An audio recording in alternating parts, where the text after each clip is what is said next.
Assalamualaikum warahmatullahi wabarakatuh.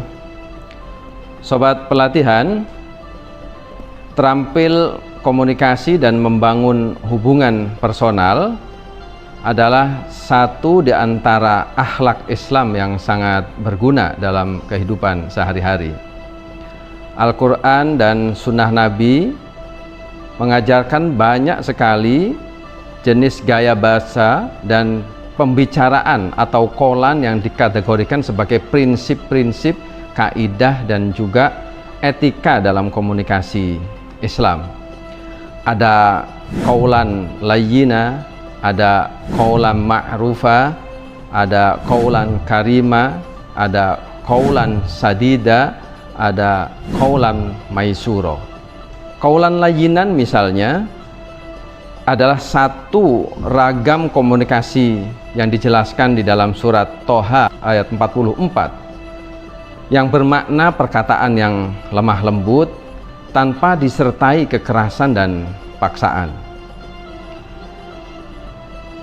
Mari kita lihat bagaimana gaya komunikasi Al-Quran yang ketika Allah mengajarkan kepada Nabi Musa dan Nabi Harun untuk pergi ke Fir'aun, penguasa tiran dan despotik, idhaba ila fir'auna innahu tagha faqula qawlan layyinan la'allahu yatadzakkaru aw yakhsha.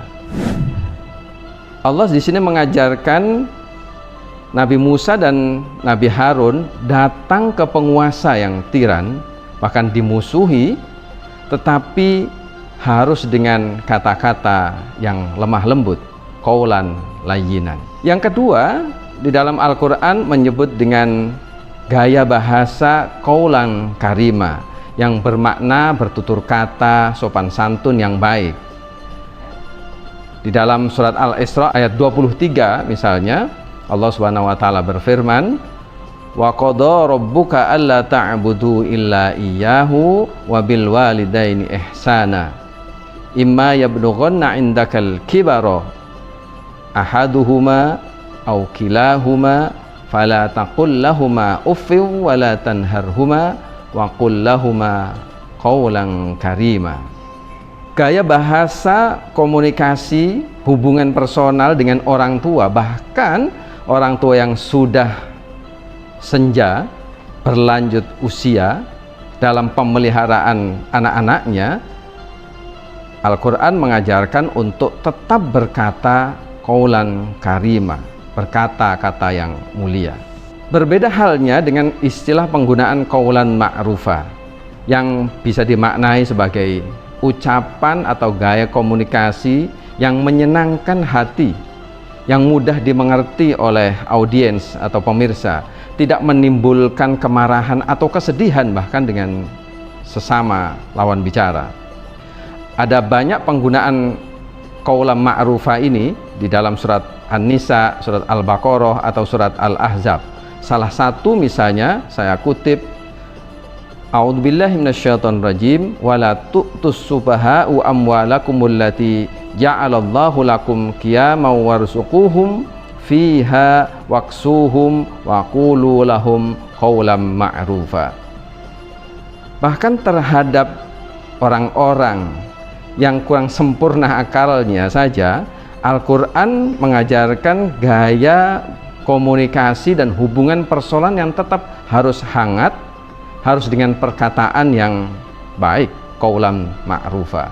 Apalagi dengan lawan bicara yang sama, yang setara, bahkan dengan lawan bicara yang lebih mulia, maka kata-kata, gaya komunikasi, gaya bicara, dan hubungan personal, hubungan antar sesama itu dikembangkan sedemikian rupa, dan Al-Quran memberikan contoh-contoh dengan gaya bahasa yang berbeda-beda. Sementara dua penggunaan kata qaulan yang itu bermakna teknik-teknik komunikasi, misalnya qaulan sadida dan qaulan baligha, yang bisa dimaknai qaulan baligha itu meskipun ini dalam satu ayat saja, yakni ayat 63 surat An-Nisa, yang maknanya perkataan yang membekas, perkataan yang menimbulkan impresi yang kuat. Dengan menggunakan berbagai ragam bicara, ragam komunikasi ini, kita bisa melihat betapa bahwa satu teknik komunikasi yang efektif itu akan bisa menghasilkan hubungan personal yang baik juga.